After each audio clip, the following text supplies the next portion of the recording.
Captain Marcus "Red Falcon" Rodriguez had always been different from other pilots.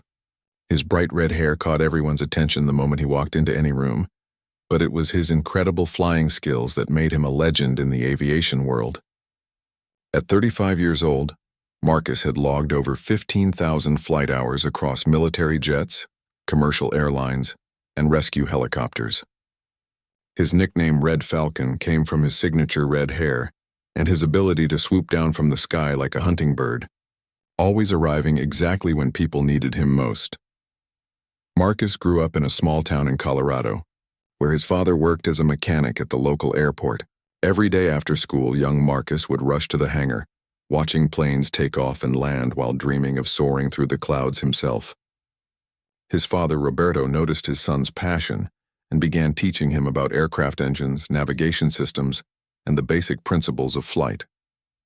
By the time Marcus turned 16, he could identify any aircraft model just by listening to its engine sound. The path to becoming a pilot wasn't easy for Marcus.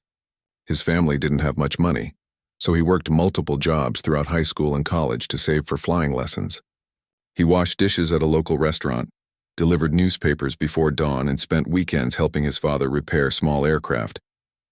Every penny he earned went toward his dream of becoming a pilot. His dedication impressed his flight instructor, Captain Sarah Mitchell, who saw something special in the young man with the fiery red hair. Captain Mitchell became Marcus's mentor, teaching him advanced flying techniques that weren't covered in standard pilot training programs. She showed him how to read wind patterns by watching cloud formations, how to navigate using only visual landmarks when instruments failed, and most importantly, how to stay calm during emergencies. Marcus absorbed every lesson like a sponge, practicing maneuvers until they became second nature. His natural talent combined with relentless practice made him an exceptional pilot. After earning his commercial pilot license, Marcus joined the Air Force, where his skills truly shone. He flew reconnaissance missions over dangerous territories, transported wounded soldiers from combat zones, and participated in humanitarian aid deliveries to disaster-stricken areas. His fellow pilots respected his ability to remain calm under pressure and his willingness to take on the most challenging missions. During his military service, Marcus earned several commendations for bravery and exceptional flying skills. One particularly dangerous mission in Afghanistan tested Marcus's limits. His helicopter was shot down behind enemy lines while evacuating wounded soldiers. Despite suffering a broken arm and multiple cuts from the crash, Marcus managed to repair the damaged rotor system using spare parts from another crashed helicopter nearby. He successfully flew his crew and the wounded soldiers to safety, earning him the nickname Red Falcon from his commanding officer, who said Marcus had swooped down like a falcon to rescue them all. After completing his military service, Marcus transitioned to commercial aviation, flying for various airlines around the world. He piloted passenger jets across the Pacific, cargo planes through storm systems, and charter flights to remote destinations.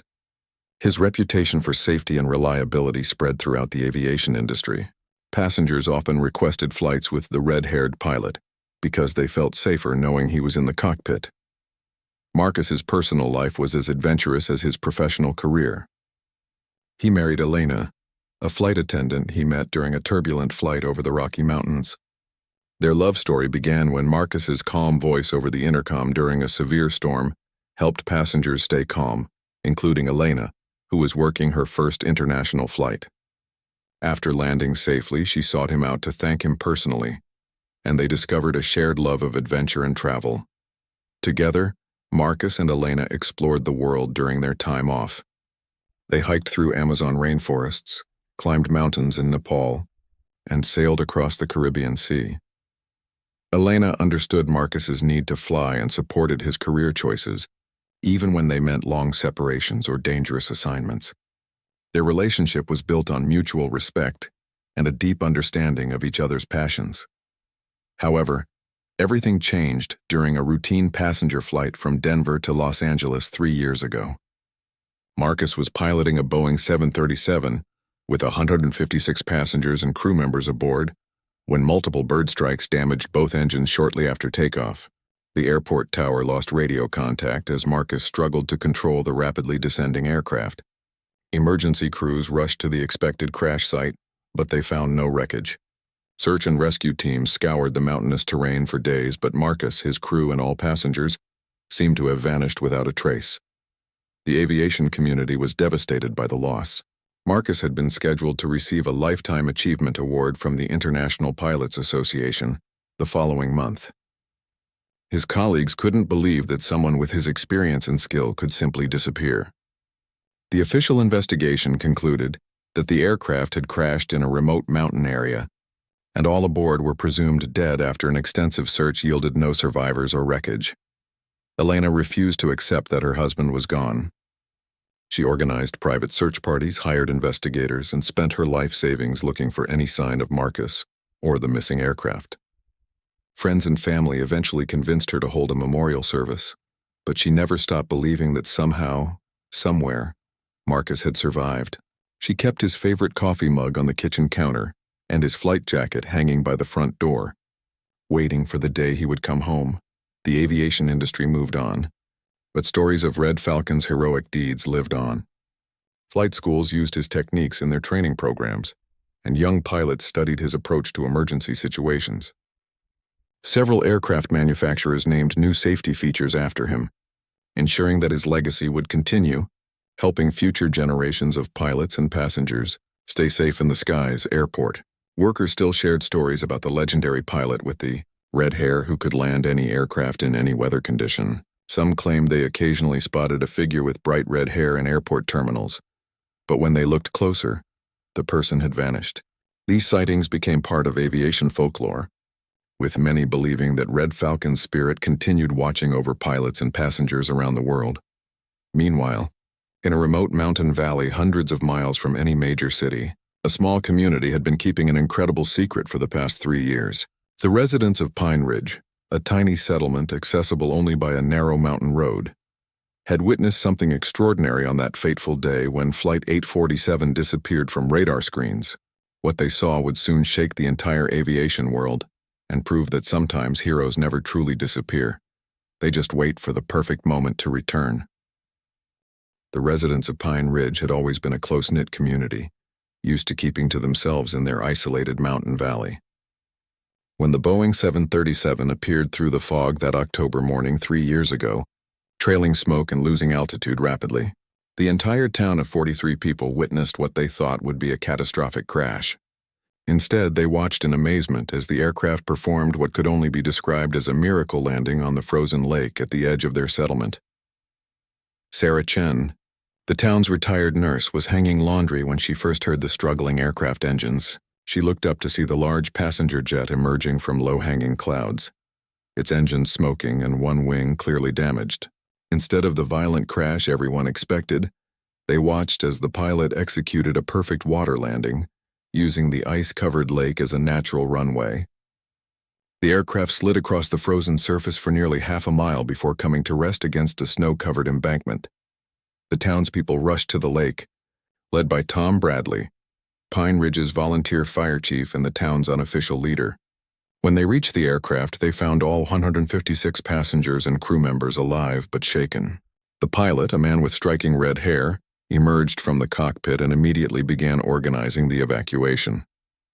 His calm demeanor and quick thinking impressed everyone as he helped elderly passengers navigate the emergency slides and ensured that families stayed together during the chaotic evacuation. Marcus introduced himself simply as the pilot and immediately began assessing the situation. The aircraft's communication systems were completely dead, and the nearest major airport was over 300 miles away across treacherous mountain terrain. The town had no cell phone coverage, and their only radio communication was an old emergency transmitter that could only reach the county sheriff's office in good weather. Unfortunately, a massive winter storm was approaching, which would cut off all communication for at least a week. Dr. James Morrison, Pine Ridge's only medical practitioner, quickly set up a triage area in the community center to treat injured passengers. Most injuries were minor, cuts, bruises, and anxiety-related symptoms, but several passengers required more serious medical attention. Marcus worked alongside Dr. Morrison, using his military medical training to help stabilize patients and keep everyone calm. His leadership during those first crucial hours earned the immediate respect and trust of both passengers and townspeople. The approaching storm hit Pine Ridge with unprecedented fury. Wind speeds reached over 80 miles per hour, and snow fell so heavily that visibility dropped to zero. The temperature plummeted to 30 degrees below zero, making any rescue attempt impossible. The town's residents opened their homes to stranded passengers, creating an impromptu shelter network that housed everyone safely. Marcus and his crew stayed in the Bradley family's farmhouse, where Tom's wife, Mary, made sure everyone had warm clothes and hot meals. During the storm, Marcus revealed his identity to the townspeople. He explained how the bird strikes had damaged both engines and destroyed the aircraft's electrical systems, making it impossible to communicate with air traffic control or navigate using instruments. Using only visual references and his years of experience, he had spotted the frozen lake through a brief break in the clouds and made the decision to attempt a water landing rather than risk crashing into the mountainous terrain. The passengers initially expected a quick rescue once the storm passed, but Marcus and Tom Bradley knew the situation was more complicated. The aircraft had come to rest in a position where it couldn't be seen from above, hidden by tall trees and rocky outcroppings.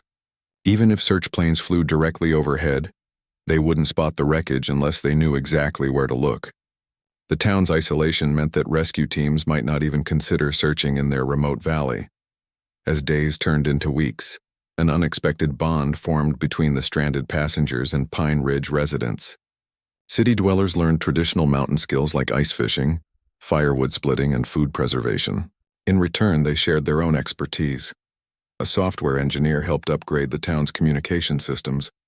A teacher established classes for the local children, and a chef taught new cooking techniques using the community's limited ingredients. Marcus found himself serving as an unofficial mayor, mediating disputes and organizing work crews.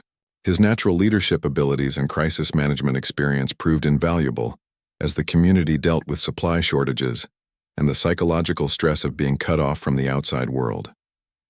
He established daily routines that kept everyone occupied and maintained morale, drawing on his military experience to create structure and purpose in an uncertain situation. The most remarkable transformation occurred in Marcus himself. The stress of the crash and the responsibility of protecting so many lives had taken a toll on his physical and mental health.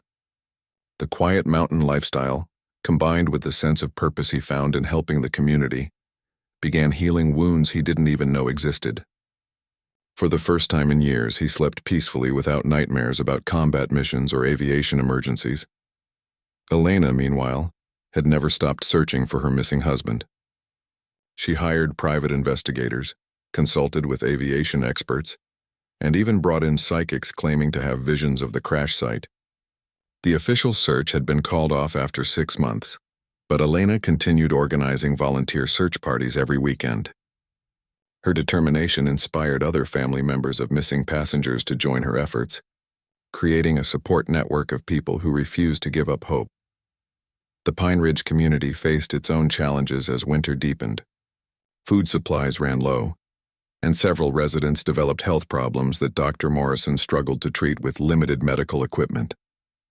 The extra population strain tested the town's resources, but it also brought unexpected benefits. The stranded passengers contributed skills and knowledge that helped improve life for everyone, from teaching children advanced mathematics to designing more efficient heating systems for homes. Marcus began experiencing something he had never felt before, a sense of belonging to a place, rather than constantly moving from one assignment to another. He helped Tom Bradley repair farm equipment, learned traditional woodworking techniques from the town's elderly carpenter, and even tried his hand at ice fishing. The simple pleasures of mountain life provided a stark contrast to the high-stress world of commercial aviation he had left behind. As spring approached, the community faced a difficult decision. The melting ice made the lake unsuitable for aircraft takeoffs, even if the plane could be repaired. The nearest road capable of handling large vehicles was 50 miles away through difficult mountain terrain. Marcus began working with Tom Bradley and other townspeople to develop a plan for getting everyone safely back to civilization, but part of him wondered if he really wanted to leave this peaceful mountain sanctuary that had become his refuge from a complicated world. Spring brought new hope to Pine Ridge, but also unexpected complications. As the snow melted and mountain passes became accessible, Marcus and Tom Bradley organized scouting expeditions to find the best route for evacuating the passengers. However, during one of these trips, they discovered something that changed everything. The main road leading out of the valley had been severely damaged by winter avalanches, making vehicle evacuation impossible for at least another month.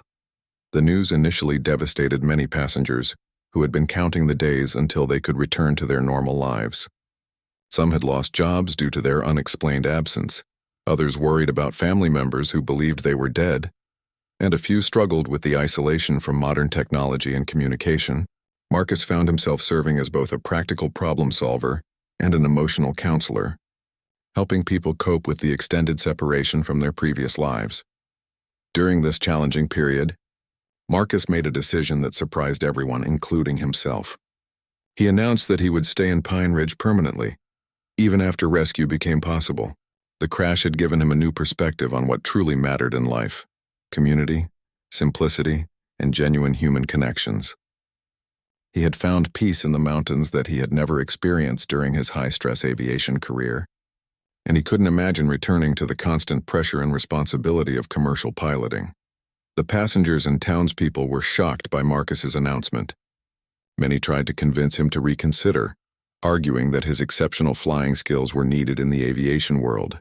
His co-pilot, Jennifer Walsh, reminded him of his responsibilities to his wife Elena and his professional commitments. However, Marcus had made up his mind. He believed that Elena would eventually move on with her life, and he felt that his time as a pilot had come to a natural end. Tom Bradley offered Marcus a partnership in his farming operation, and Dr. Morrison suggested he could train as a medical assistant to help serve the valley's healthcare needs. The prospect of learning completely new skills at his age excited Marcus. He began studying medical textbooks that Dr. Morrison had available, and worked alongside Tom to understand the complexities of mountain agriculture. For the first time in decades, Marcus felt like he was building something lasting, rather than simply moving from one temporary assignment to another. Meanwhile, Elena's search efforts had taken on a new urgency as the 3-year anniversary of the disappearance approached. She had convinced several news organizations to feature the story, hoping renewed media attention might generate fresh leads. Aviation safety organizations had begun using the mysterious disappearance of Flight 847 as a case study for improving search and rescue procedures, ensuring that future missing aircraft would be easier to locate. The spring thaw finally opened a narrow window for evacuation. Marcus, Tom Bradley, and several other men worked for weeks to clear a rough trail that could accommodate all-terrain vehicles. The plan involved multiple trips using the town's small collection of trucks and four-wheel drive vehicles to transport passengers 50 miles to the nearest maintained road, where buses would be waiting to take them back to civilization. As evacuation day approached, the community faced an emotional farewell. Bonds had formed between people who had shared an extraordinary experience for nearly 6 months. Children who had become close friends would be separated by thousands of miles. Adults had found romantic relationships that might not survive the return to normal life, and everyone had grown attached to the peaceful mountain lifestyle that had sustained them through the crisis. Several passengers made surprising decisions of their own. Robert Chen, a recently retired accountant from Seattle, asked about purchasing property in Pine Ridge so he could spend summers in the mountains. Maria Santos, a single mother from Los Angeles, inquired about the possibility of her 8-year-old daughter attending the local school, which had grown from 3 students to 15 during their stay. Even Jennifer Walsh, Marcus's co-pilot, admitted that she had enjoyed the break from aviation stress and was considering a career change. The first group of passengers was loaded into vehicles on a clear spring morning. Marcus stood at the edge of town, wearing work clothes and boots instead of his pilot's uniform, watching as people he had come to consider family prepared to leave forever. Many passengers asked him to reconsider his decision to stay, offering to help him reconnect with Elena or find new employment in aviation. He thanked them but remained firm in his choice to start a new life in Pine Ridge. Dr. Morrison pulled Marcus aside before the vehicles departed. The elderly physician had been quietly observing Marcus throughout their time together, and had noticed something that concerned him. He suggested that Marcus might be suffering from a form of post-traumatic stress that was causing him to avoid returning to his previous life. Dr. Morrison encouraged Marcus to at least contact Elena before making any permanent decisions about his future. That evening, after the first group of evacuees had left, Marcus sat alone by the lake where the aircraft still rested, partially submerged as the ice continued melting. For the first time in months, he allowed himself to think seriously about Elena and the life they had built together. He remembered their adventures around the world, their shared dreams of eventually retiring to a quiet place where they could grow old together, and her unwavering support during the most challenging periods of his career. The weight of his decision began to feel heavier as Marcus realized the pain his disappearance must have caused Elena. He had been so focused on his own healing and the immediate needs of the passengers and townspeople that he hadn't fully considered the impact on the woman who had been his partner for over a decade. The thought of Elena believing he was dead, possibly struggling financially without his income, or even beginning to build a new life without him, filled Marcus with guilt and regret. Tom Bradley found Marcus by the lake late that night and sat down beside him on a fallen log. The two men had become close friends during their months of working together, and Tom had noticed Marcus's changing mood since the evacuation began. Without saying much, Tom helped Marcus understand that running away from problems rarely solved them, and that true courage sometimes meant facing difficult situations rather than avoiding them. The next morning brought news that would change everything once again. One of the passengers in the first evacuation group had reached the outside world and immediately contacted news organizations about their incredible survival story. Within hours, reporters were trying to reach Pine Ridge, and aviation authorities were dispatching teams to investigate the miracle landing that had saved 156 lives. Marcus realized that his peaceful mountain refuge was about to be invaded by the media circus he had been trying to avoid. More importantly, Elena would soon learn that her husband was alive. The decision about whether to stay in Pine Ridge or return to his former life was about to be taken out of his hands. As helicopter sounds echoed through the valley, Marcus knew that the most challenging part of his journey was just beginning. The sound of helicopters approaching Pine Ridge sent shockwaves through the remaining passengers and townspeople. Marcus stood in the town square, watching as news helicopters circled overhead while search and rescue teams prepared to land. The peaceful isolation that had protected the community for months was about to end dramatically, and Marcus knew there was no way to avoid the inevitable confrontation with his past. Elena was aboard the first official helicopter to land in Pine Ridge. She had been monitoring news reports and immediately chartered a private aircraft when she learned about the survivors. As she stepped out of the helicopter, her eyes searched frantically through the crowd until she spotted a familiar figure with red hair standing near the community center.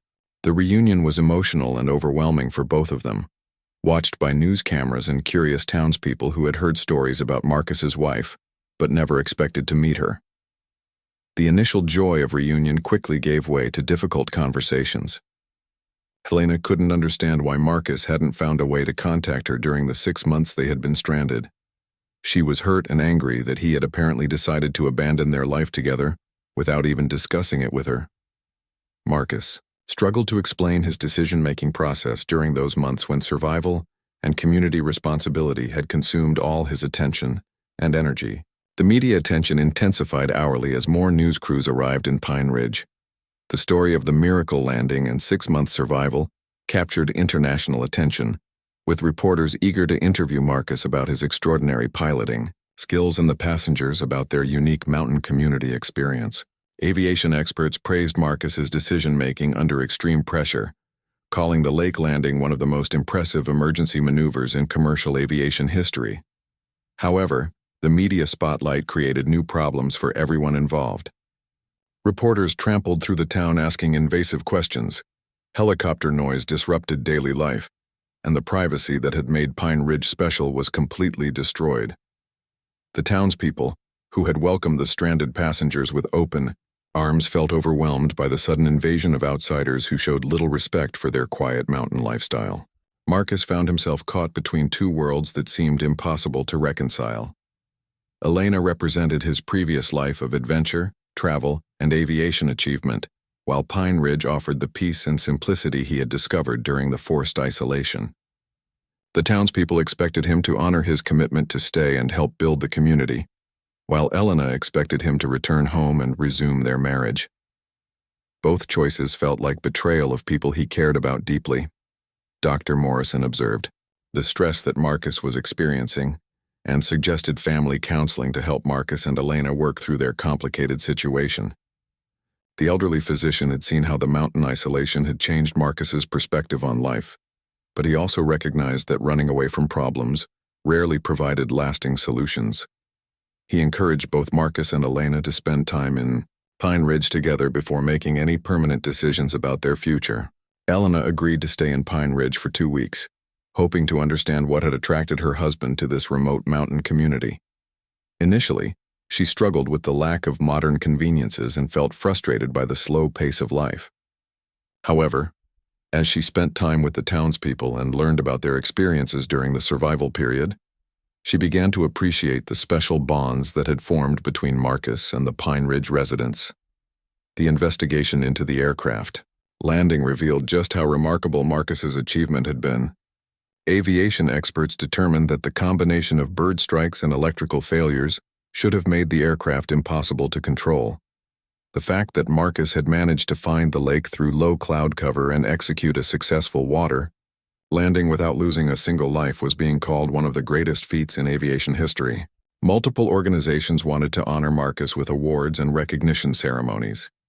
As the media attention continued, an unexpected opportunity arose that would test everyone's assumptions about the future. The Federal Aviation Administration offered Marcus a position as a chief instructor at their premier emergency response training center, where he would teach other pilots advanced emergency procedures based on his Pine Ridge experience. The position would combine his aviation expertise with his passion for helping others, while also allowing him and Elena to live in Colorado, relatively close to Pine Ridge.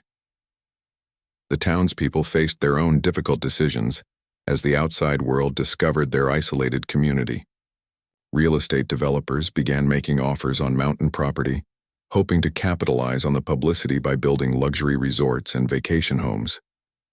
Some residents saw an opportunity for economic development that could bring jobs and modern conveniences to Pine Ridge, while others worried that commercialization would destroy the community's character forever.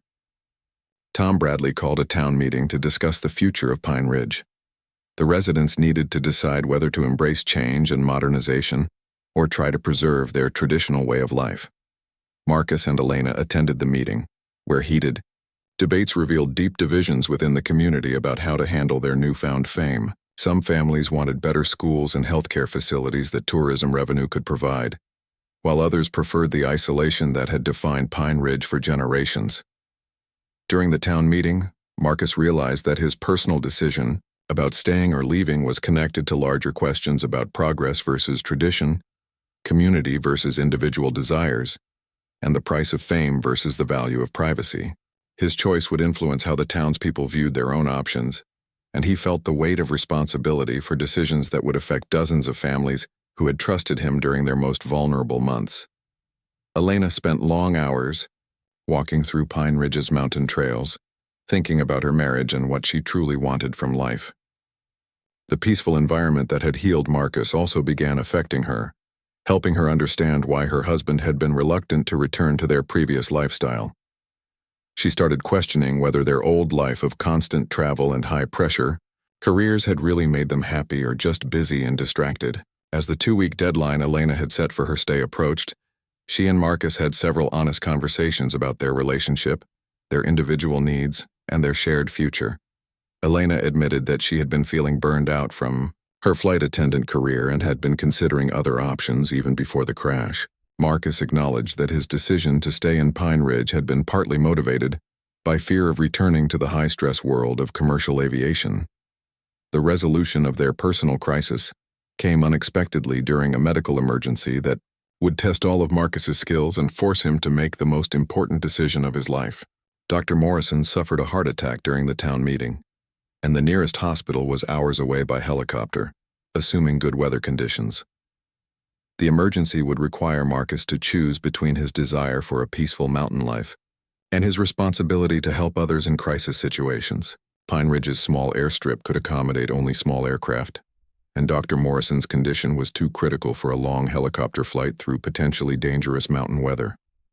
Marcus realized that the only chance to save Dr. Morrison's life would be to attempt something that everyone said was impossible, taking off from the frozen lake in the damaged commercial airliner that had been sitting partially submerged for 6 months. The medical emergency created chaos in Pine Ridge as Dr. Morrison collapsed during the heated town meeting. Elena, using her flight attendant medical training, immediately began CPR while Marcus assessed the situation. The elderly physician was experiencing a massive heart attack, and his survival depended on getting him to a cardiac surgery unit within hours.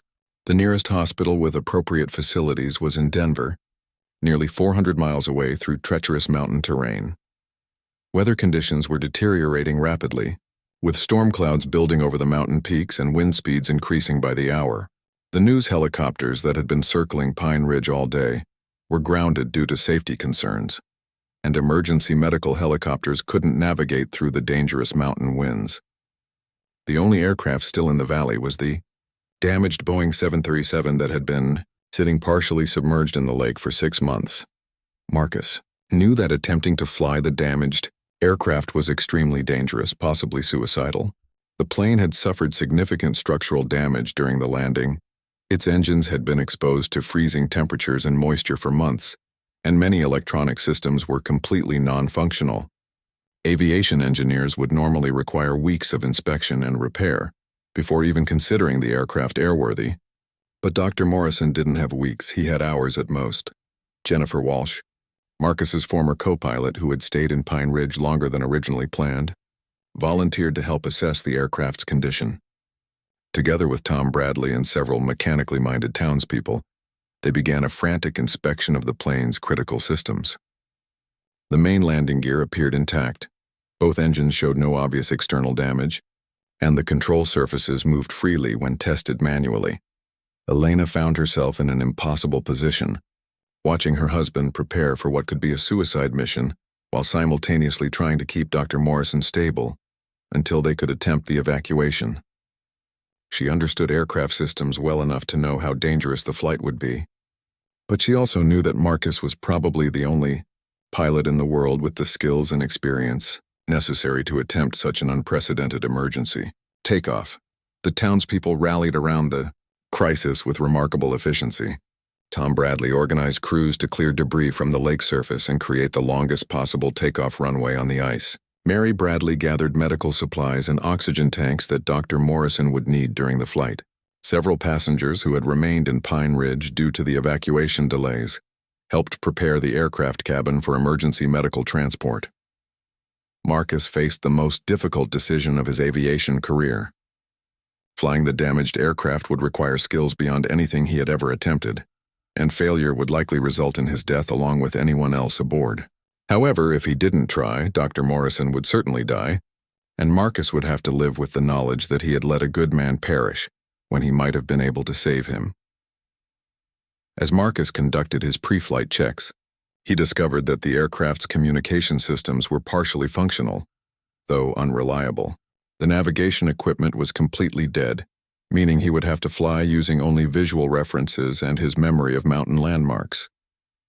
The fuel system showed adequate reserves for the flight to Denver, but there was no way to verify the accuracy of the fuel gauges after months of exposure to harsh weather conditions. Elena made a decision that surprised everyone, including herself. She announced that she would accompany Marcus on the flight to help care for Dr. Morrison during the journey. Her medical training and knowledge of aircraft systems could be crucial if emergency situations arose during the flight. Marcus initially refused, unwilling to risk Elena's life, but she insisted that Dr. Morrison's survival chances would improve significantly with proper medical attention throughout the journey. The takeoff attempt began at sunset, with the entire population of Pine Ridge gathered around the lake to watch. Marcus started the engines using emergency battery power, and despite months of inactivity, both turbines responded normally. The aircraft's weight had been reduced by removing all passenger seats except those needed for Dr. Morrison's stretcher, and the fuel tanks were only partially filled to decrease takeoff weight. As the Boeing 737 began its takeoff roll across the frozen lake, Marcus realized that the ice surface was rougher than expected, causing severe vibrations throughout the aircraft.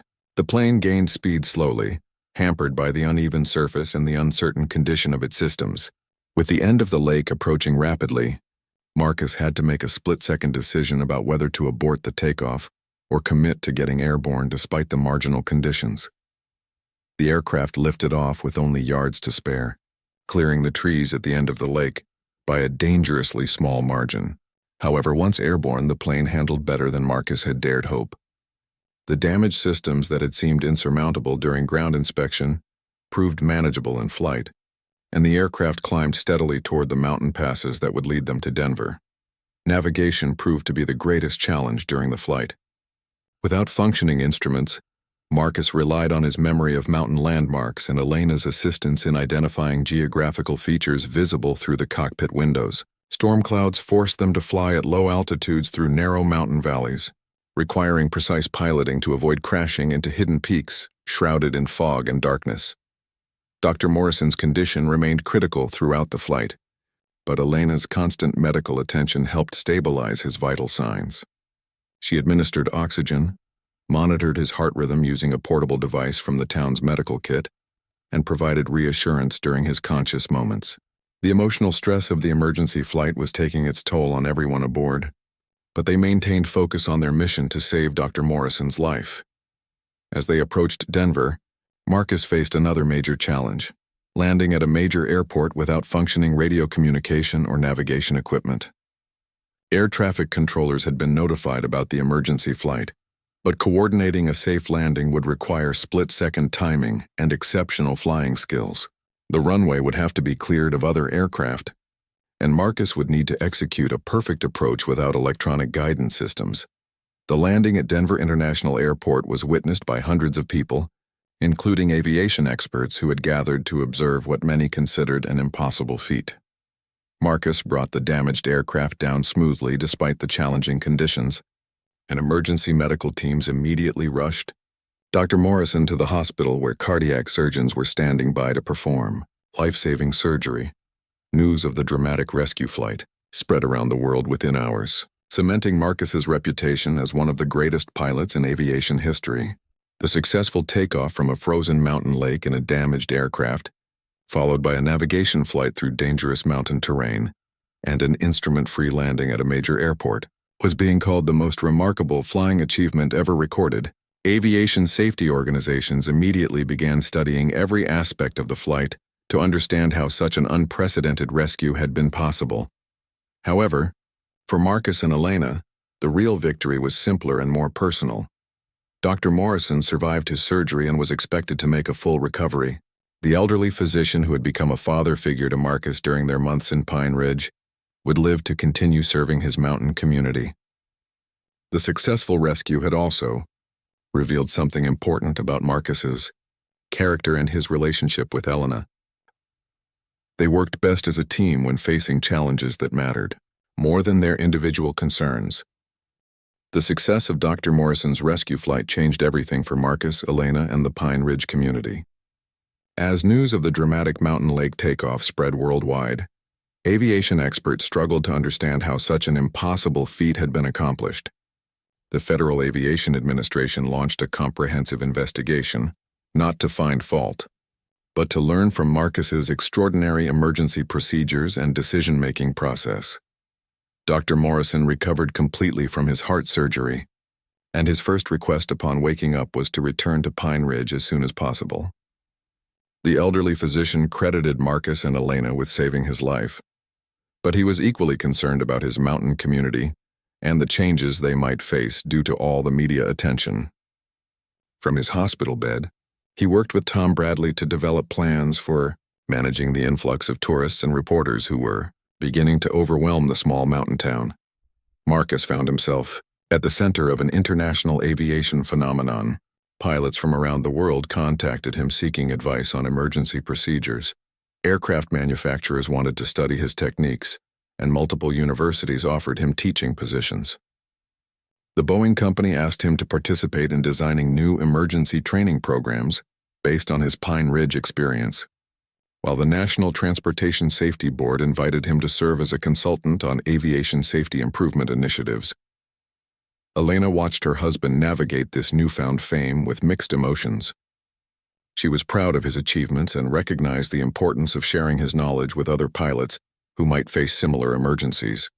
However, she also worried that the constant attention and pressure to capitalize on his success might prevent him from finding the peace and balance he had discovered during their months in Pine Ridge. The Pine Ridge community faced its own crossroads as the outside world discovered their isolated mountain valley.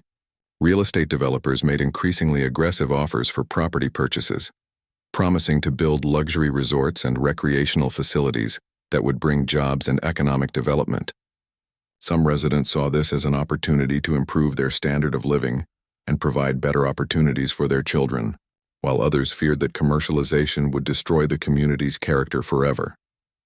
Tom Bradley called another town meeting to address these concerns, and this time Marcus and Elena participated as full community members rather than temporary residents. The discussion revealed deep philosophical differences about progress, tradition, and the meaning of community success. Younger residents generally favored development that would provide employment opportunities and modern conveniences, while older residents preferred preserving the isolation and simplicity that had defined Pine Ridge for generations. Marcus surprised everyone by proposing a compromise solution that drew on his aviation background and leadership experience. He suggested establishing Pine Ridge as a specialized training center for emergency aviation procedures, where pilots could learn mountain flying techniques, cold weather operations, and crisis decision-making skills. This approach would bring controlled economic development while preserving the community's essential character and avoiding mass tourism that could overwhelm the valley's natural environment. The Aviation Training Center concept appealed to residents because it would create jobs that matched the community's values while attracting visitors who shared their respect for skill, self-reliance, and outdoor adventure. Marcus offered to lead the development of training programs, drawing on his military experience, commercial aviation background, and recent emergency landing expertise. Elena proposed establishing a wilderness first aid school that would complement the aviation training by teaching emergency medical procedures in remote locations. Dr. Morrison endorsed the training center proposal from his hospital bed, suggesting that Pine Ridge's isolation and challenging environment made it an ideal location for teaching crisis management and emergency response skills. He offered to help design medical training components and volunteered to serve as the center's chief medical officer once he recovered sufficiently to return to work. The Federal Aviation Administration supported the Pine Ridge Training Center concept and offered to help fund its development. As part of a national aviation safety improvement initiative, the agency recognized that Marcus's unique combination of military, commercial, and emergency flying experience could benefit thousands of pilots who might someday face similar crisis situations. They proposed making Pine Ridge an official FAA training facility specializing in advanced emergency procedures. As plans for the training center developed, Marcus and Elena made their decision about their personal future. They would divide their time between Pine Ridge, where Marcus would lead the aviation training programs, and Colorado Springs, where Elena could continue her education in wilderness medicine while remaining close enough to visit Pine Ridge regularly. This arrangement would allow them to maintain their marriage while pursuing individual interests that had emerged from their extraordinary survival experience. The first class of aviation trainees arrived in Pine Ridge 6 months later, consisting of experienced commercial pilots seeking advanced emergency training. Marcus designed a comprehensive program that combined classroom instruction, flight simulation, and hands-on practice with actual aircraft operations in challenging mountain conditions. Students learned to read weather patterns, navigate without electronic instruments, and make critical decisions under extreme pressure. Elena established her wilderness medical training program alongside the aviation school, teaching emergency medicine techniques to pilots, outdoor recreation guides, and remote area workers. Her curriculum emphasized practical skills that could save lives when professional medical help was hours or days away. Many of her students were pilots who wanted to complement their flying skills with medical knowledge that could help them assist passengers during in-flight emergencies. The Pine Ridge training center became internationally recognized as the premier facility for advanced aviation emergency procedures. Pilots traveled from around the world to learn from Marcus, whose teaching methods emphasized calm decision-making, creative problem-solving, and the importance of never giving up hope even in seemingly impossible situations. The center's reputation attracted partnerships with major airlines, aircraft manufacturers, and aviation safety organizations. Dr. Morrison returned to Pine Ridge and established a small medical clinic that served both the training center and the local community. His near-death experience had taught him about the importance of living each day fully, and he threw himself into expanding healthcare services for mountain residents, while also contributing to the wilderness medicine training programs. His recovery inspired everyone who had participated in the dramatic rescue flight. 3 years after the rescue flight, Marcus was invited to speak at the International Aviation Safety Conference about his Pine Ridge experience. Standing before an audience of aviation professionals from around the world, he reflected on the journey that had taken him from a crashed aircraft on a frozen mountain lake to becoming one of the most respected emergency procedure instructors in the industry. Marcus concluded his presentation by emphasizing that the most important lesson from Pine Ridge wasn't about flying technique or emergency procedures, but about the power of community, cooperation, and never abandoning hope. He credited the townspeople, passengers, and especially Elena, with teaching him that true success couldn't be measured by individual achievements alone, but by the positive impact that people could have on each other's lives during the most challenging circumstances. The audience gave Marcus a standing ovation, but he knew that the real heroes of the Pine Ridge story were the ordinary people who had opened their homes to strangers, shared their resources during a crisis, and worked together to create something better than any of them could have achieved alone. The Red Falcon had found his way home not by flying away from problems, but by landing in a community where his skills and character could make a lasting difference in the lives of others. Today, the Pine Ridge Aviation Training Center continues to operate as a living memorial to the power of human cooperation and the importance of never giving up hope, even when circumstances seem impossible. Students who train there learn not just flying techniques, but life lessons about courage, community, and the extraordinary things that ordinary people can accomplish when they work together toward a common goal.